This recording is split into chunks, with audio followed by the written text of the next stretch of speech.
대부분 지금 유튜브에서 떠돌아다니는 커피의 유교수님들이 기원입니다. 근데 엄밀히 말하면 둘 다 사실은 아니에요. 이게 카페 하네라고 하는데 제 생각에는 카페 베네가 와 금주령 같이. 너 커피 마셨어? 1656년에는 한 번 걸리면 곤장, 두 번 걸리면 마대자루에 넣어서 바다에 던졌습니다. 닥터 프렌즈. 안녕하세요, 닥터 프렌즈입니다. 네. 네, 오늘도 돌아온 의학의 역사. 오늘은 오랜만에 기호품, 알코올했고 담배 했으니까 맞아. 오늘 커피입니다. 커피. 커피. 지금도 먹고 계시네 두 분. 그러니까. 그쵸. 플레이스. 광고 아닙니다. 광고 아니고요. 약간 근데 카페인 잘 못 먹잖아요. 못 먹진 않고 막 저는 커피를 막 그렇게 좋아하지 않아요. 좋아하진 않고 네. 여기는 저 커피 맛 되게 좋아해요. 저도 되게 좋아하거든요. 네. 커피가 얼마나 많이 팔리는지 알아요? 하루에 전 세계적으로 얼마나 팔릴까? 1억 잔? 30억 잔. 전 세계 30억 잔 하루에? 하루에 30억 잔 와, 정도 팔립니다. 엄청나게 팔리네. 북유럽 같은 경우에는 한 사람이 평균 3잔을 마셔요. 우리나라는 1점 몇 잔입니다. 우리나라랑 일본은 아직 2잔은 안 돼요. 북유럽이 세상에서 제일 많이 마시는 지역이고 동아시아에서는 우리나라랑 일본이 굉장히 많이 먹고 중국이 따라오고 있는데 중국은 이제 인구가 많으니까 이 사람들이 이제 하루에 한 잔씩 먹기 시작하면은 팔리는 게 한 10억 정도 플러스가 되겠지. 와, 이렇게 커피가 많은 사랑을 받는 데는 무슨 이유가 있을까? 중독 물질. 중독 물질이죠. 각성을 좀 그쵸, 일으키죠. 각성을 일으키죠. 예. 사실 그리고 먹다 보면은 맛도 있어요 이게. 묘한 맛이 있어. 각성도 시키지만 약간 기분이 좀 좋아지는 경우도 있잖아요. 특히 아침에 회진 돌기 전에 졸렸는데 커피 한 잔 쫙 하면은 뭔가 할 수 있을 것 같고 이런 고향감을 주잖아요. 그래서 이게 커피가 우리나라에서는 대체할 수 없는 기호품이죠. 그럼 이 커피의 역사는 어떻게 될까? 얼마나 오래됐을까? 처음에는 씹어먹는 애들이 있었을 것 같은데. 저도 일단 열매 같은 거 씹어 먹었을 것 같은데. 그게 얼마나 됐을 것 같아요? 기원전 태초. 태초? 힌트를 드릴게요. 비슷한 카테고리에 있는 차가 한 5,000년 됐습니다, 마신 지. 그거 생각보다 그럼 얼마 기원전 됐네? 3,000년. 기원전 3,000년 전부터 차를 마셨다고 해요. 그리고 카카오는 한 4,000년. 이것도 한 4, 5,000년 됐을 것 같은데. 저 만년. 만년, 만년. 4,000년. 일반적으로 알려진 거를 보면은 커피가 음료로서 마시게 된 거는 아마도 15세기경. 아주 짧다라고 여겨집니다. 음료로. 네, 후발주자로 엄청나게 야. 빠르게 달렸죠. 그리고 이거 보면은 유튜브에서 사실 커피의 기원이다라고 해서 많이 다룬 것들이 있어요. 그런 걸 보면은 아시는 얘기가 있을 수도 있습니다. 두 가지 설화가 있는데 제일 유명한 설화는 칼디와 염소 설화예요. 칼디라는 염소 치는 소년이 있어. 지금으로 치면 에티오피아 지방 정도인데 칼디라는 애가 이렇게 염소를 끌고 가. 근데 그날따라 염소들이 말을 안 듣는 거야. 막 힘들어가지고 이렇게 막 푹 쳐져. 그러다가 어떤 열매를 맞고 나서 갑자기 염소들이 막 기운이 뻗쳐가지고 산을 막 건너고 막 그러는 거예요. 그래서 얘가 이게 뭐지? 그래서 너무 궁금해서 약간 거짓말쟁이 같은데. 자기도 그 열매를 먹었어. 그리고 또 기운이 넘쳐가지고 그래? 자기도 염소랑 덩실덩실 춤을 추면서 목동들이 약간 과장하는 게 약간 있긴 하네. 혼자 하니까 심심하잖아. 밤새 목동이랑 염소들이 춤추는 거 아니야? 그런 모습을 근처에 있는 수도원에서 수도승이 보고 저 열매 뭐야? 저 이제 따와서 먹고 공부할 때 썼더니 이제 그 수도원의 별명이 잠들지 않는 수도원이 됐다. 그 열매가 커피 열매다. 라는 설화가 하나 있습니다. 애들 면역력은 바닥을 쳤겠는데. 장난 아니죠. 밤마다 안 주르륵. 두 번째 설화가 하나 더 있어요. 예멘입니다. 예멘도 사실 그 근처에 있죠. 에티오피아에 가서면 건너가서 바로잖아요. 거기에 모카 마을이라는 곳이 있는데 쉐이크 오말이라는 한 수도승이 누명을 쓰고 쫓겨났어요, 마을에서. 쫓겨났는데 걷다 보니까 웬 새가 자기 앞으로 천천히 날아가. 근데 왠지 걔가 따라오라고 하는 것 같아. 그래서 새를 따라갔더니 어떤 열매가 있는 거예요. 그래서 그걸 따먹었더니 새 따라오느라 너무 지쳐있었는데 그게 확 낫는 거예요. 그 열매를 이용해서 이 사람이 스프를 만듭니다. 그거를 들고 커피 스프네? 커피 스프를 모카 마을에 전수했더니 이렇게 용한 스프를 만들다니 해서 다시 받아줬다라는 얘기가 있습니다. 근데 둘 다 기호식품보다는 각성제의 각성제의 느낌으로 느낌. 처음에 약간. 그쵸. 이게 대부분 지금 유튜브에서 떠돌아다니는 커피의 유교수님들이. 기원입니다. 근데 엄밀히 말하면 둘 다 사실은 아니에요. 이게 배경이 15세기인데 실제로 문헌에 쓰인 거는 17세기 중엽이고 그리고 에티오피아나 예멘에서 쓰인 것도 아니고 이탈리아에서 출판된 거예요. 이탈리아 애들이 말을 이상하게. 카사노바도 거기 있잖아요. 이 이야기가 뭐 에티오피아에서 일어난 일이다라고 하는데 문헌에는 오리엔트 지방 어딘가 예멘 가까이 어딘가 이 정도로 나오지 지방도 안 나와 사실. 그리고 쉐이크 오말 이야기는 이제 오스만 제국에서 만든 건데 이것도 17세기에 쓴 겁니다. 각 지방의 이슬람 설화들을 정리한 잡서에 이렇게 그런 쓰여 있는 설화들은 내용이에요. 있을 수 있으니까. 그래도 공통된 건 있어. 아랍계 인물이 산속을 지나다가 웬 열매를 먹었는데 그걸 먹고 기운이 나서 뭔가 약용으로 쓰기 시작했다라는 게 있죠. 그래서 요거를 더 과학적으로 접근을 해보면 아쉽게도 커피나무 화석은 발견될 게 없습니다. 그래서 이게 어느 지방에서 언제부터 활발하게 자랐는지는 알기가 커피는 어려워요. 대체 어떤 물질인 거야? 그래서 우리가 어떤 식으로 하냐면 가장 가까운 종을 찾아요.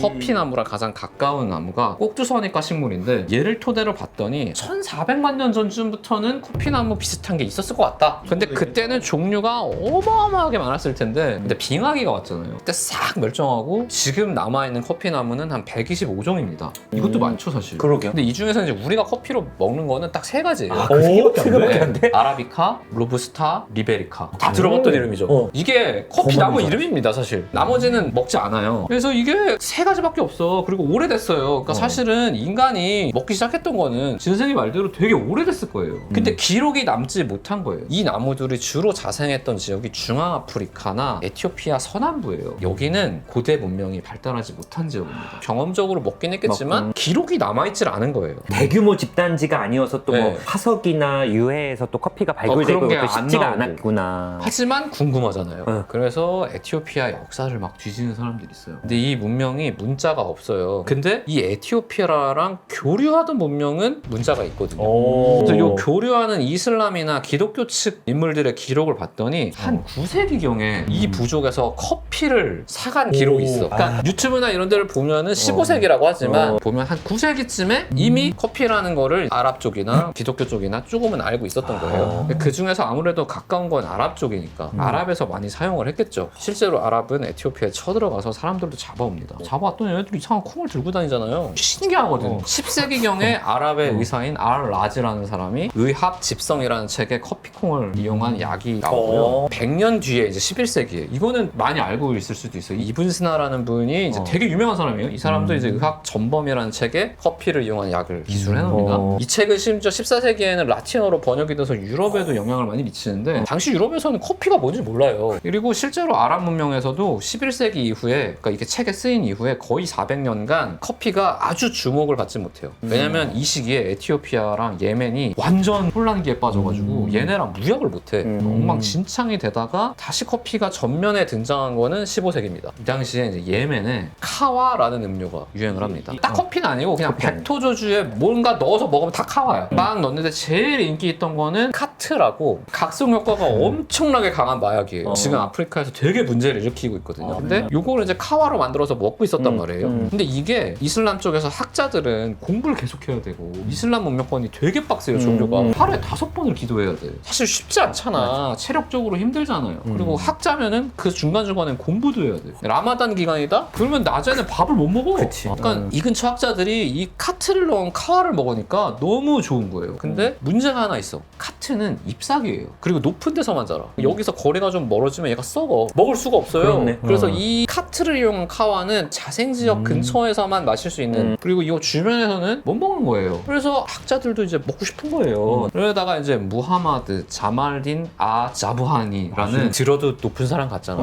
이 사제가 나도 저 카와 먹고 싶다. 근데 방법이 없을까? 그래서 이제 사람들을 푼 거예요. 각성 효과가 있는 다른 걸 찾아봐라. 막 찾다 보니까 아덴이라는 지방에서는 카와에 웬 콩을 넣어 먹는데 저 그 콩이 뭐냐? 그랬더니 그게 커피콩이야. 그래서 너 갖고 와봐. 했더니 이것도 각성이 돼. 그리고 카트는 부작용이 있거든요. 잎도 많이 마르고 오래 사용하면은 이걸 안 먹으면 안 되는 부작용이 있어요. 의존이 생기는. 근데 커피는 그거보다 훨씬 약한 거예요. 그리고 콩이니까 열매니까 그냥 가져가면 되잖아. 그치. 보관이 너무 용이하잖아요. 그래서 이게 맞아. 급속도로 번집니다. 그래서 커피가 딱 도입이 돼요. 이게 1500년경입니다. 어. 15세기에서 16세기로 딱 넘어간. 넘어갈 때 메카의 최초의 커피하우스. 이게 카페 하네라고 하는데 제 생각에는 카페 베네가 여기서 이름을 따온 게 아닌가 하는 생각이 들어요. 그리고 이게 불과 10년 만에 카이로까지 그리고 중엽에 이르면 오스만 제국까지 번지게 되죠. 물론 이게 이제 순탄하게만 했던 건 아니에요. 왜냐면 이슬람 율법 빡세잖아. 커피 딱 마셔봤더니 각성이 돼. 정신을 건드리는 것 같아. 그래서 우리가 이 커피를 마셔도 되나?에 대해서 계속해서 갑론을박이 있습니다. 이게 인체에 나쁘지 않은지 종교적 계율에 미배되지 않는지 그치. 그리고 카페 하나에 젊은 놈들이 모여가지고 커피 마시면서 얘기를 하는데 이거 자체가 풍기문란에 해당하지 않냐 안나. 이런 거에 대해서 계속해서 얘기가 돼요. 이거 정신 건드리는 것도 술이랑 다를 게 뭐냐.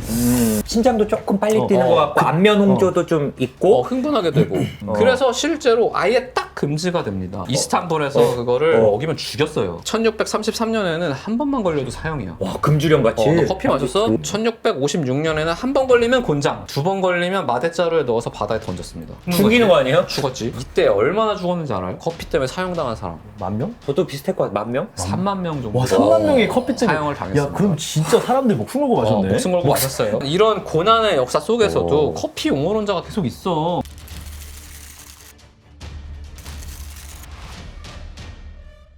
왜냐면 술 먹고 사고 치는 거랑 커피 먹고 사고 치는 거랑 같냐?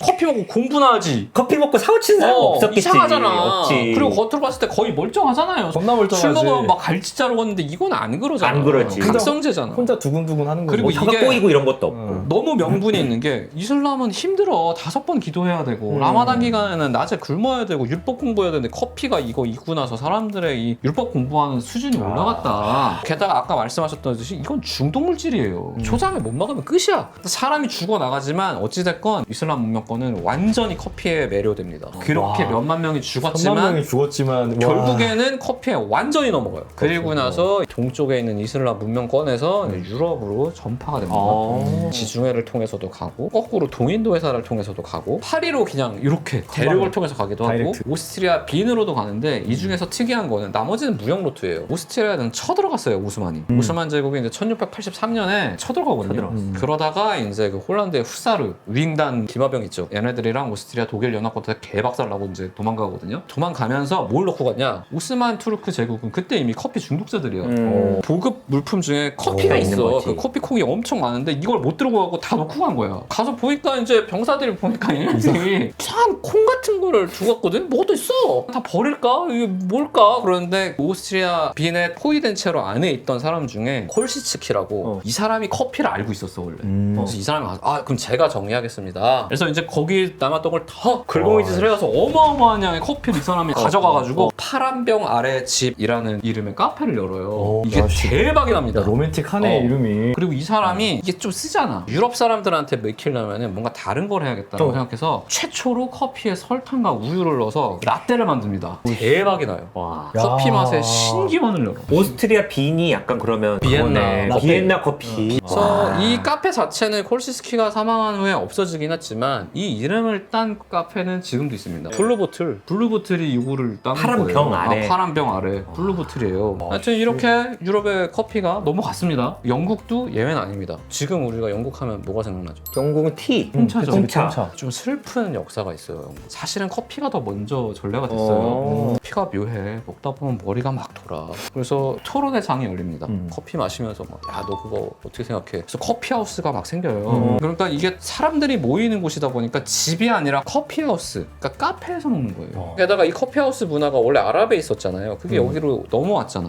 그래서 그런가는 모르겠는데 여기는 여성은 출입 금지입니다. 남자만 들어갈 수 그래? 있어요. 근데 이 남편이 커피하우스만 가면 집을 안 와. 그래가지고 그때 커피가 출산율을 떨어뜨린다 이런 얘기까지 있었어요. 내가 이걸 보면서 허씨 우리나라도 혹시 이거 카페가 너무 많아서 그런가? 라는 생각도 잠깐 했지만 어찌됐건 이게 그래서 로비가 일어납니다. 여성들만 커피를 싫어하는 게 아니야. 경쟁하는 업체가 있죠. 포도주. 이 양반들이 술을 안 먹어. 커피를 먹어요. 그러니까 너무 싫어. 이게 영국만 그런 건 아니고 전 유럽이 그랬는데 그래서 포도주 업자들이 교황님한테 커피 이거 색깔도 까맣고 이슬람에서 왔고 이거는 악마의 열매다. 이거 마시면 안 됩니다. 그래서 당시에 있는 교황님이 커피를 먹어봐요. 이거는 좋은 것 같아. 그래서 악마의 열매군 보건 내가 하나님의 이름으로 커피 열매한테 내가 축복을 한다. 이거 우리 마셔도 된다. 오히려 떡상을 해요. 더 유행해. 왜냐면 교황님까지 축복했는데 뭐 어떡해. 근데 이상하게 지금 영국은 홍차의 나라가 됐잖아요. 왜 그랬지? 왜 그랬을까? 이게 결국 돈 때문입니다. 네덜란드랑 프랑스는 커피 산지를 식민지로 만들어서 계속 값싸게 들여와. 영국은 그러지 못했어요. 커피 산지가 식민지가 아니었구나. 그래서 커피가 너무 비싼 거야. 비싼 그래서 기호식품. 차를 먹게 된 겁니다. 하여튼 그렇게 해서 영국은 본의 아니게 넘어갔고. 근데 그래도 그 후로 커피가 계속 군대에서도 엄청나게 중요한 역할을 하거든요. 이거는 이슬람에서는 옛날부터 그랬어요. 전투 전에 무조건 커피를 마셨습니다. 왜냐면 그러면 두근두근하고 사기가 올라갈 거 아니에요. 그래서 막 쳐들어가고 그랬거든. 그거를 술보단 낫겠다, 솔직히. 그거를 보고 제국주의 열강들도 똑같이 식민지를 만들러 갈 때 커피를 들고 가거든요. 그렇게 해서 여기 있던 것들이 일본으로 전래가 되고 우리나라에도 전래가 되죠. 그리고 우리나라에서 최초에 너무 사랑했던 분이 한 분 계시죠. 고종인가? 고종. 이제 이거를 우리나라와는 가비차라고 했는데 외국 공사들과의 연회에서도 먹고 궁중 달회의식에도 가비차를 억지로 낑겨 넣어가지고 마시기도 하고. 하지만 시대적인 한계 때문에 기록도 있습니다. 암살 미수 사건이죠. 고종은 커피를 진짜 좋아했어요. 그래서 그날 커피를 한 입 딱 됐는데 맛이 이상해.